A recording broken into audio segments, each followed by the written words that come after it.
Good evening, friends. It's been a while since I've done a procrastinate from exercise post. Well, lucky you, you get to have two lives in one day.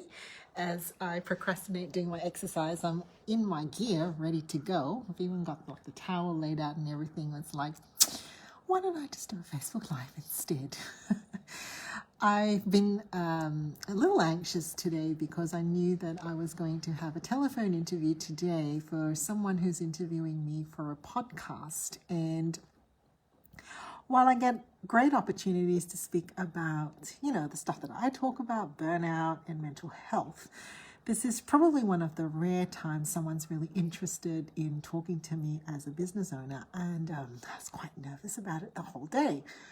I was actually even nervous about it yesterday. And as I went for a walk with my husband, just randomly, because it'd been playing in my mind, I just said, hey, I'm really quite nervous about doing this interview tomorrow about somebody who wants to talk to me about being a business owner. I don't know whether I actually can talk about being a business owner. And as I spoke to the person today, on the interview, I think I asked like in a roundabout way a couple of times just to check, is this what you wanted? It's like, is this really relevant to your podcast? And I said, because I really don't always see myself as a business owner. I accept that I own a business. Most of the time, I just see myself as the leader of a really able group of people who are doing incredible. So that was tricky, and I think at the end I just rambled. I don't know whether it was helpful or not. Keep getting interrupted. I'll just keep going, hey? So when I got off the interview, as you do, I don't know about you, but this is what happens to me. I then replay the whole thing and think, whether that was like relevant or that was a bit silly or whatever, a bit trivial or my thing, just abstract. Why can't you just give her the 1, 2, 3 of what it is to be a business owner? Point 1, point 2, point 3. So I then started to remember some really basic things about what it was like in the beginning years when I, really didn't start a business because I wanted to. It just happened. I'll post the podcast when it is ready and you will hear the story.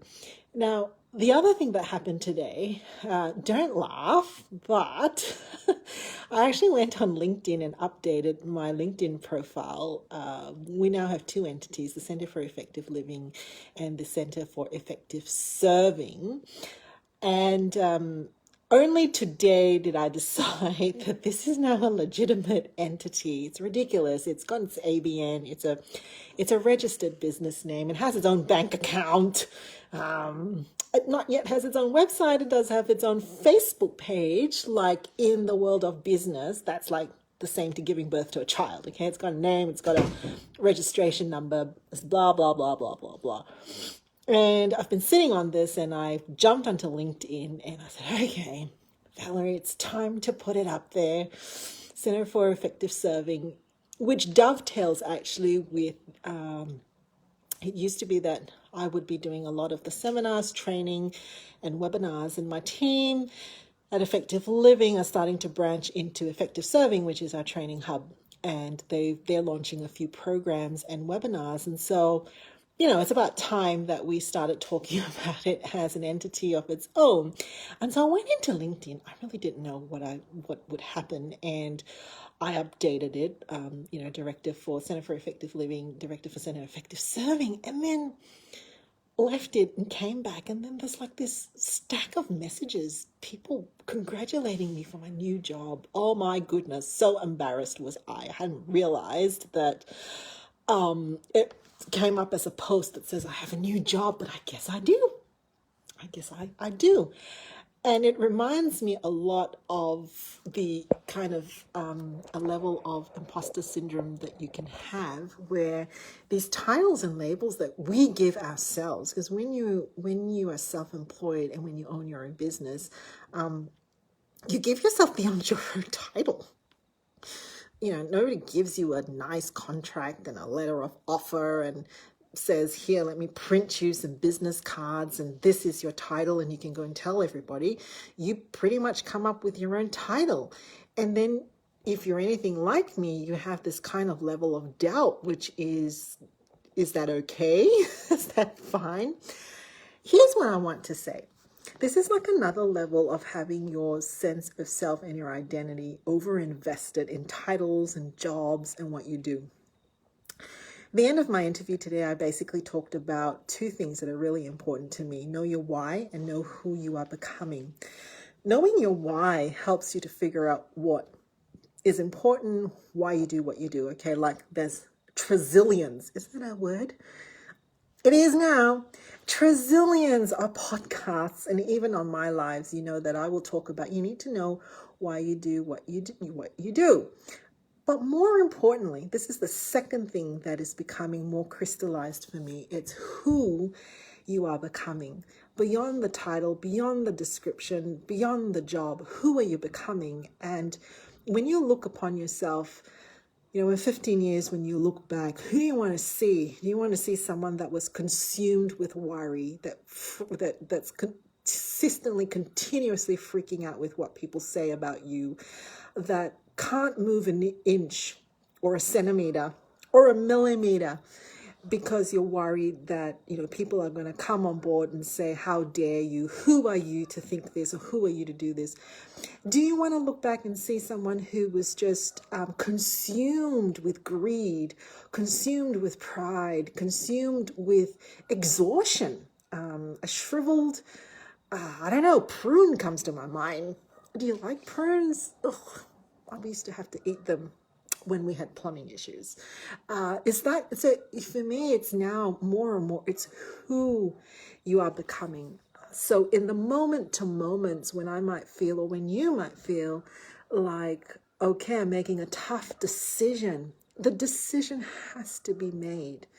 Who are you in making that decision? Are you acting in compassion and in grace, with respect and with honor, even as you deliver that decision? When you've had to mend a fence with someone that you've said something that it offended them, or you made a decision that was wrong, who you're becoming guides how you will carry that out. Will you be able to apologize? Will you be able to be humble in the situation? Say, I'm sorry. Say, what do you need? How can I fix this? I was wrong. I thought about it. I'm actually going to come back in and say, that was a mistake. Or when you're in a situation where you are, this freaks me out all the time. What if I'm wrong? I made a forecast 6 months ago in the practice that we would head in a certain direction because of what would happen. I pumped human resources into it. I pumped investment, my own resources into backing that prediction, and then was riddled with a sense of as the year unfolded. Am I wrong? Is this really going to happen? Is this correct? What if I'm leading them, down some ridiculous pathway that's just wasted everybody's time and effort? When you're making those sorts of predictions, who are you becoming? Are you doing it because you want to look clever? Are you doing it because you want to show off that you were right? Or are you doing it because there's a genuine sense of who you are, is you're there to serve, you're there to protect, you're there to figure out and see the things that other people can't see, so that you can be the leader, that you can be the parent, that you can be the person, the friend that the people around you need.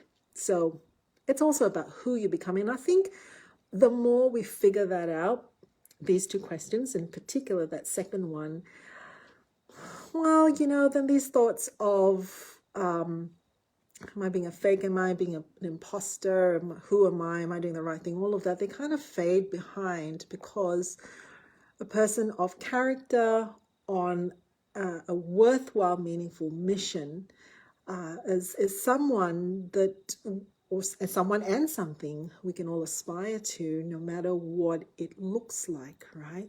No matter what it looks like. And you can be age 9 or age 90 and be a part of that journey.